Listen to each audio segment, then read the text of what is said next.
on enchaîne sur les Do You Believe In? Et là, cette fois-ci, ça va être Angels, Demons, Fairies, etc. Non, j'y crois pas. Non. Bah, c'est pas comme si je disais sur ma chaîne que j'étais un ange incarné, et que je parlais des fées, et que je suis une fée incarnée aussi.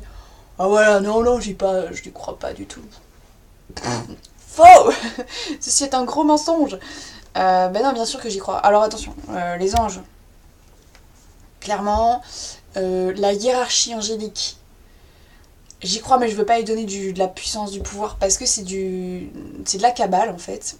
Et c'est globalement de la merde, c'est de la hiérarchie angélique qui s'est fait construire, qui du coup a plus ou moins en fait de la substance sur le plan des égrégores, du coup il y a des égrégores associés à ça, et qui gère un peu le monde, bah pareil, hein, parce que tout ce qui est en haut est aussi en bas, donc du coup au niveau des démons aussi, parce que voilà, une des points de tension avec ma prof, hein, Yabiyum Rawanroot, c'est quand j'ai commencé à lui demander si jamais il y avait d'autres démons comme Lucifer qui en fait étaient des dieux païens qui avaient été salis en fait tout simplement parce que ça correspondait pas, enfin voilà, il pouvait pas y avoir, il ne peut y en avoir qu'un, tu vois. Et c'est là qu'elle me dit ah touche pas aux démons machin nanana, comme une grosse catho quoi, ou chrétienne. Et là je me suis dit putain elle est pas païenne. Mais bon voilà ouais.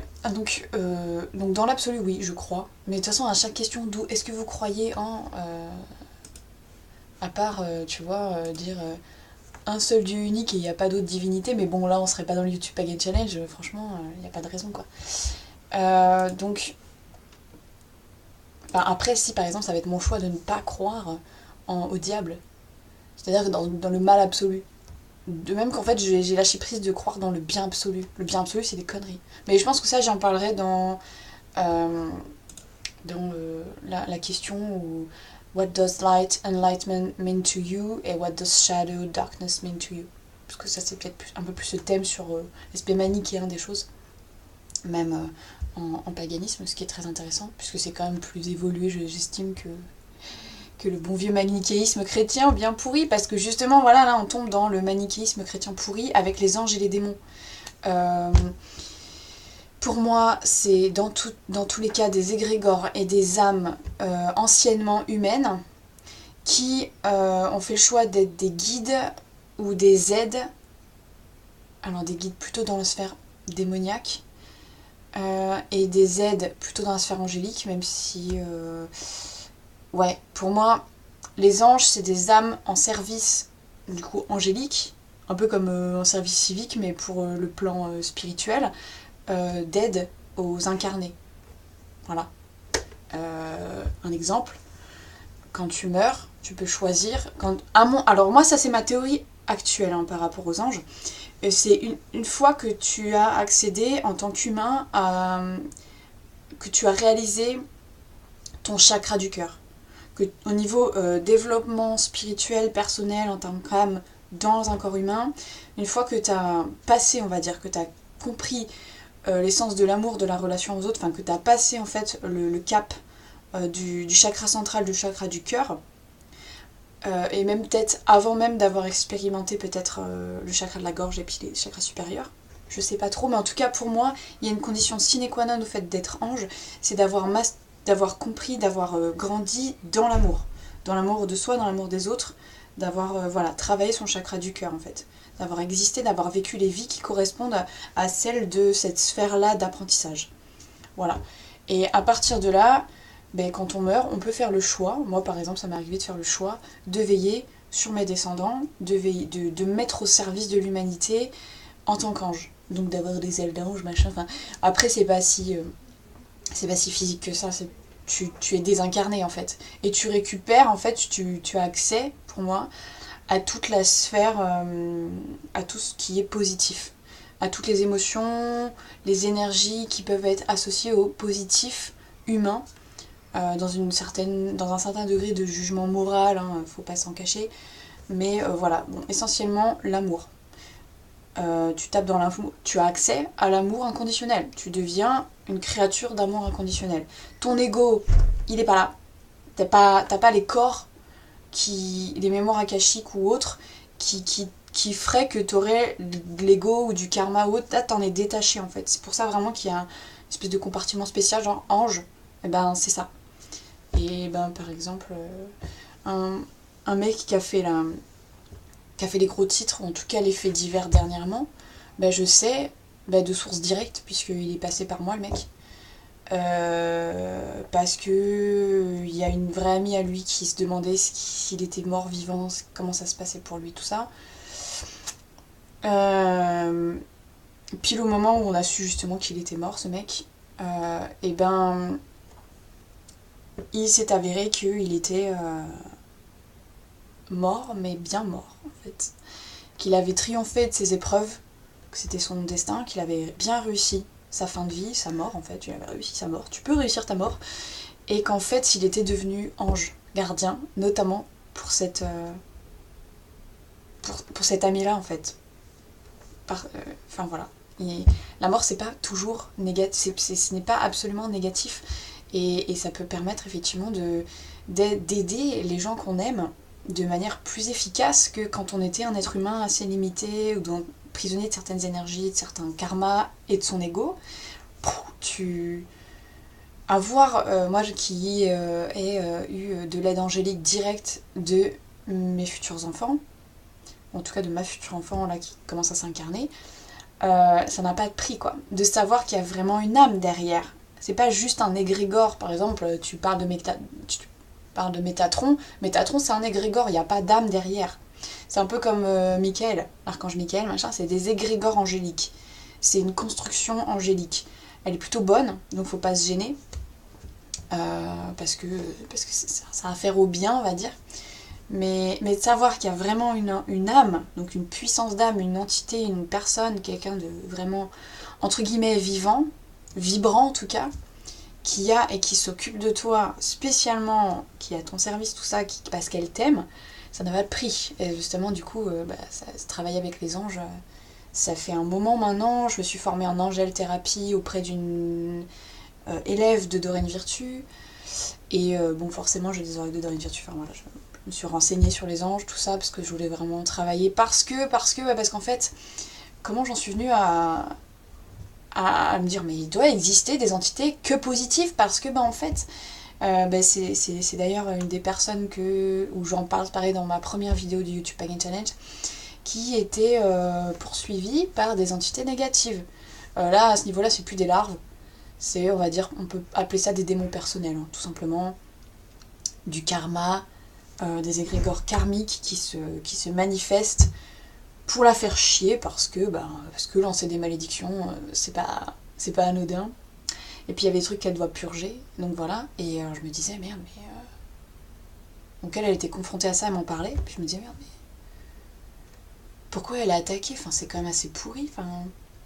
Donc ça veut dire qu'il existe des entités négatives.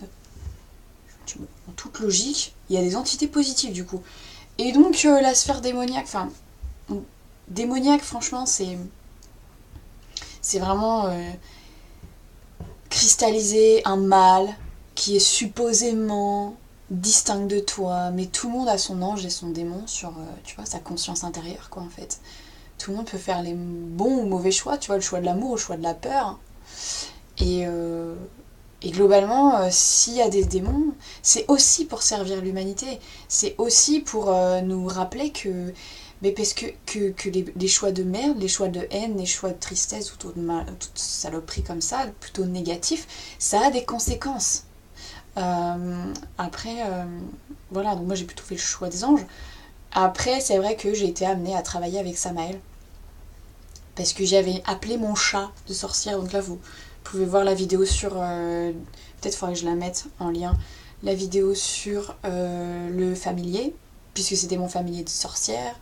Et c'était un chat qui pouvait être possédé par une entité démoniaque appelée Samael. Et des fois j'ai un peu flippé ma race parce que je voyais le démon à travers le chat. J'étais en mode... ouais, c'est pas... C'est bestial, c'est primaire, c'est pas vraiment bienveillant. On peut pas dire ça des démons, faut être clair. Ça veut t'apprendre la vie, mais pas de la manière gentille, tu vois. Si on devait avoir une échelle, on va dire, bien mal neutre, tu mets les fées neutre, tu mets les anges bien et tu mets les démons mal. Mais dans l'absolu, tout est utile pour ton développement. Et moi, il fallait que je comprenne notamment que les chats, c'était pas des peluches, que moi-même, j'étais un démon en fait. Les démons te fréquentent pas si tu vibres que d'amour. Hein. C'est impossible. Déjà, tu les attires pas parce que t'as rien à apprendre d'eux. Parce qu'il n'y a pas d'ancrage en toi, y a rien qui fait écho en toi. Donc par pure loi d'attraction, bah, ça marche pas. T'es même en loi de répulsion par rapport à ça. Et après, voilà. Et puis ceux qui font joujou avec les démons, qui se revendiquent satanistes, machin, tout ça, bah, c'est parce que eux-mêmes, c'est des démons vivants, quoi. Tout simplement. Il y a, de même qu'il y a des anges incarnés, il y a des démons incarnés.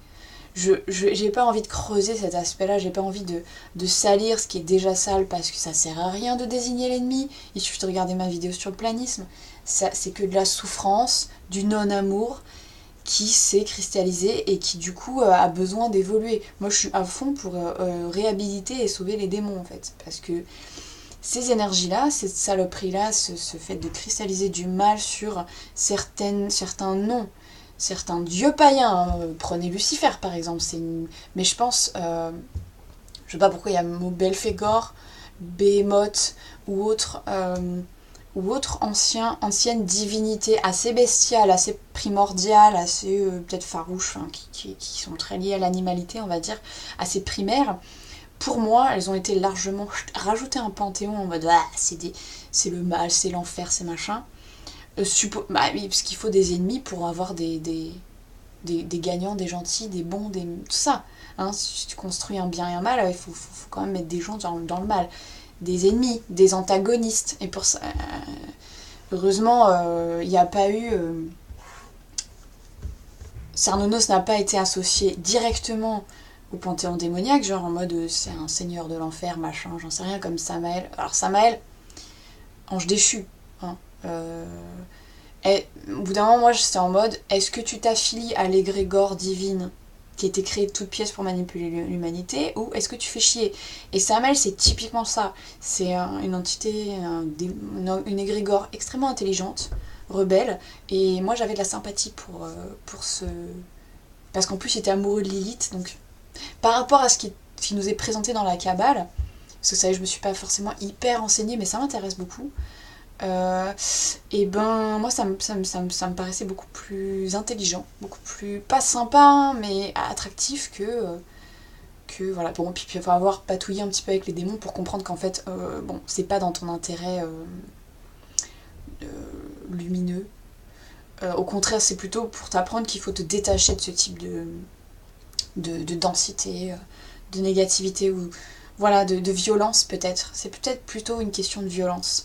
Parce qu'il y a de la rébellion, mais ça se fera pas doucement, ça se fera pas gentiment, ça va provoquer un petit peu du chaos, beaucoup de désagréments, et ça va te remuer. Alors ça va être très efficace pour évoluer, par contre, hein. Là où les anges ne fonctionnent pas, les démons, ça marche. Parce que toujours pareil, hein, quand tu fais pas le choix de la lumière, bah l'ombre elle sera toujours là. Mais bon, c'est vrai que pour maintenant, j'éviterai, je serais plus en mode faut soigner, faut aider, faut réhabiliter des entités dites démoniaques parce qu'en fait elles ont quand même des choses à apporter. C'est quand même des guides, des enseignants, des leaders, des archétypes. Faut pas s'en cacher. Et comme il n'y a rien d'absolument mauvais, faut y voir la valeur qu'il y a derrière, qu'on a essayé de salir, qu'on a essayé de détruire, hein, mais vraiment beaucoup de salir, et ça fait beaucoup, beaucoup de mal aux âmes qui y sont associées.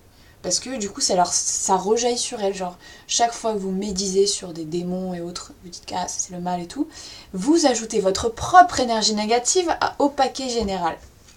Génial, hein? Donc ça, c'est quand même bien de la merde, hein, pour certains qui se veulent croire qu'ils sont dans la lumière, machin, tout ça, mais c'est n'importe quoi, c'est débile. Donc voilà. Et puis après, bah, pour les neutres, les fées, bah of course quoi, of course. Et puis c'est pas faute de vouloir d'avoir des velléités d'éducation vis-à-vis justement du vécu féerique, des échanges féeriques, pareil de réhabiliter, je sais pas par rapport aux striges par exemple, qui ont pareil, hein, il y en a certaines qui ont été démonisées, des créatures du mal machin, âge sombre de l'humanité, il y a rien y a rien de strictement négatif, parce que c'est la nature, hein, vraiment, ce sont des esprits de la nature, qui font l'expérience de justement l'énergie, l'amour, les relations, le mouvement sur un plan qui est décalé d'une autre, mais qui peut être, mais où c'est très proche, hein, c'est quand même la dimension féerique est forcément liée à Gaïa, c'est juste qu'elle a été décalée de la nôtre, notamment parce que les humains sont des sales cons et que les fées sont plus jeunes que les humains en général. Ce sont des créatures, des âmes plus jeunes que les humains qui sont entre guillemets plus évolués. Plus évolués, ça reste à prouver, vu ce qu'on fait à la Terre aujourd'hui. Donc voilà, moi j'aurais plus de loyauté et de sympathie vis-à-vis des fées et des vraies créatures naturelles de Gaïa que vis-à-vis de ce qu'est la race humaine à l'heure actuelle. Bon, heureusement je suis optimiste, je suis en mode bon, la race humaine peut très bien progresser et devenir d'une certaine manière supérieure aux fées, parce que bah, effectivement il y a quand même des notions d'intellect, des notions de spiritualité qui sont plus évoluées, sans hiérarchie, c'est juste de l'apprentissage, sans jugement de valeur non plus, hein. Mais c'est vrai que bon, moi au début j'évitais de travailler avec les fées parce que ça reste très émotionnel, et sur le plan intellectuel, putain, ça vole pas haut, littéralement, hein. Il y a des créatures féeriques, enfin des races féeriques qui sont là pour être un champ d'expérience d'âme vis-à-vis de, par exemple, la bêtise. Hashtag troll. Oui, les trolls du web, vous n'avez rien inventé, hein. Vous revivez vos vies de trolls terrestres sur le web, c'est tout. Et après, bon, bah, t'as différents genres de trolls, machin, mais voilà, c'est plein de champs d'expérience, d'âme. Et du coup, bon, bien sûr que j'y crois, enfin, je veux dire. Alors après, voilà, je m'en bloquais parce que je sais que c'est pas du tout beau, c'est pas du tout mignon, hein. Et surtout, ça peut être chiant. Les faits, ça peut être relou, mais genre grave, quoi. Et puis notamment sur les faits, les silly, les faits de la lumière, machin, un peu chiante, jalouse, etc. Bon, ayant été moi-même ces faits-là, je sais, hein. Bah après, bah moi, ce serait plus en mode les unsilly, ceux qui sont un peu mal aimés, les faits de la nuit. Euh, Quand tu sais qu'en fait, c'est peut-être les âmes les plus courageuses parce qu'elles font un taf, notamment vis-à-vis de la peur, parce que tu peux apprendre la bêtise, tu peux apprendre l'amour, tu peux apprendre machin, toutes ces émotions, toutes ces dimensions, plutôt de la sphère émotionnelle qui commence à être intellectuelle, ce point d'évolution-là, et ben vis-à-vis de la peur, ce sont de très grands maîtres, par contre. Ce sont les experts. Ce sont les experts pour le faire vivre. C'est pas compliqué pour vivre la peur. Vous allez en forêt noire, allez, en forêt noire direct, le mode hardcore ou l'Amazonie, tu vois, la nuit. Tu vas voir si tu sens que t'es un être humain totalement conquérant de ton environnement, ou si genre t'es juste pas chez toi. Et que peut-être, selon comment les faits, quel est ton karma, quel est ton rapport à la nature, on va voir ce qu'elle t'envoie sur la gueule, parce que oui, elles peuvent contrôler les animaux, elles peuvent guider les animaux. Donc par exemple des signes faits, enfin ouais, il y en a qui peuvent chevaucher des mouettes, des trucs, des machins. Enfin, c'est elles qui s'occupent des animaux aussi. Donc tu peux avoir des signes. Moi, les premiers signes que j'ai eus quand j'ai commencé à m'intéresser aux fées dans la sphère bordelaise, que j'étais dans un parc où il y avait pas mal d'humains. Et que voilà, je commence à dire, bah voilà, je m'inscris sur cette souche, vous pouvez m'envoyer un signe s'il vous plaît. Et qu'est-ce qu'elles ont fait? Eh ben il y a un chien en laisse, hein, mais qui est venu pisser sur la souche où j'étais. Oui, l'humour aussi, c'est une spécialité féerique, c'est clair. Bah, t'as aussi l'humour noir démoniaque, hein. Aussi, ça fait mal. Bon, là, c'est juste ça replace ton ego. Parce que les fées ont de l'ego quand même, faut pas l'oublier. Et puis, c'était en mode, ok, bah, tu veux communiquer. Tiens, regarde, toi. Bam! Ok. Et puis bon, t'en as qui vont être sympathiques vis-à-vis des humains, t'en as qui vont leur dire mais c'est des salopards qui défoncent la nature, moi je les défonce, je leur fais peur, bon machin. Ils peuvent pas faire énormément de choses, mais ils peuvent te faire chier, ils peuvent faire du blocage mental, elles peuvent te foutre les jetons si jamais t'as pas évolué vis-à-vis de ça. Enfin, ça te reteste beaucoup dans tes bases humaines féeriques quand tu te reconfrontes à des faits. Et voilà, donc voilà, dire que j'y crois, oui, ça fait partie de ma réalité. Après, c'est des réalités que, par exemple, ici, je sais qu'il y a des lutins qui squattent dans le tumulus que j'ai construit, qu'il y a des espèces de formes d'anciens, une espèce de conseil qui se tient là où j'ai installé certains. Voilà, ils sont installés sur l'espace sacré. Ça, c'est ok. C'est le leur, le mien, c'est un mélange. Quand j'étais au bord de la Méditerranée, et ben, il y avait un dragon qui s'est manifesté, il y avait des ondins qui se sont manifestés, les sirènes aussi se sont manifestées. Du côté mer, c'était pas forcément grave la fête en ce qui me concernait. Il y a du vécu, il y a du pathos, il y a des choses qui sont pas réglées encore, liées potentiellement à mes vies antérieures. Hein. Voilà, l'élément eau aussi. Et puis du côté ondin, lagune, tout ça, ben là par contre ça a été plus amical, voilà, sur les eaux saumâtres, c'était déjà un petit peu mieux. Et dans ce cas-là, je pouvais, bah, par exemple, quand j'étais dans mon appart, enfin dans l'appart à côté de la lagune, j'avais toujours un petit peu en. Parce que je m'étais rapprochée d'elle, des ondins, enfin les ondins s'étaient rapprochés de moi et puis du coup je les avais acceptés. J'avais toujours un peu. Comme s'il y avait un peu d'eau qui squattait dans mes oreilles. Et ben, il n'y avait pas de réalité à ça, c'était juste une manière pour les ondins de dire ouais, on est là. Et potentiellement, c'était leur chant qui faisait que ça me bourdonnait un petit peu les oreilles, enfin que ça m'occupait l'oreille. Au bout d'un moment, j'en ai eu marre quand même parce que bah, le travail avec elle, je pouvais pas le développer, je pouvais pas devenir vraiment officiellement, territorialement chaman féerique sur place parce que c'était pas mon endroit, machin. Enfin bref, voilà, quand t'es SDF, bah, pour établir des liens avec des créatures élémentales, c'est pas le top quoi. Quand t'es vagabond, j'ai envie d'être affiliée quoi pour vraiment faire un truc bien quoi. Donc au bout d'un moment j'aurais dit qu'il fallait, enfin j'en avais marre d'avoir ce truc dans les oreilles donc j'aurais dit d'arrêter en fait, que je voulais plus être en relation, enfin voilà, qu'elle devait se barrer de mon appart, ce qu'elles ont fait. Il n'y a pas forcément de. Non, ouais, il n'y a pas de mauvais. Bon, l'avantage avec les fées, c'est qu'on peut vraiment communiquer. Alors, elles communiquent télépathiquement, mais empathiquement, tu peux vraiment recevoir des ressentis rapidement. Voilà, si elles t'aiment pas, elles vont te le dire. Si elles t'aiment bien, elles vont te le dire. Enfin, elles vont te le faire ressentir. Tu peux le ressentir, tu peux poser la question. Et par exemple, pour les, pour les ondins de la lagune de Saint-Cyprien, ça me va, elles sont même bien. J'aurais fait des offrandes, machin, j'ai communiqué avec, tout ça, donc c'est cool, même oniriquement. Pour les créatures de la mer, c'est neutre, c'est en tractation, on va dire. Voilà, faut que je fasse preuve d'humilité, peut-être des trucs à prouver, j'en sais rien. Enfin, ça reste à travailler en fait. C'est du travail, tout ça. De se mettre en relation. C'est pas aussi simple que de se mettre en relation avec des anges où t'as juste à demander et wouhou, c'est bon, tu l'as. Non, l'effet c'est du boulot. Voilà, donc j'ai peut-être un petit peu digressé éventuellement sur mon vécu féerique, mais bon voilà, ça reste quand même, je trouve, intéressant. Et puis c'est le sujet, donc voilà.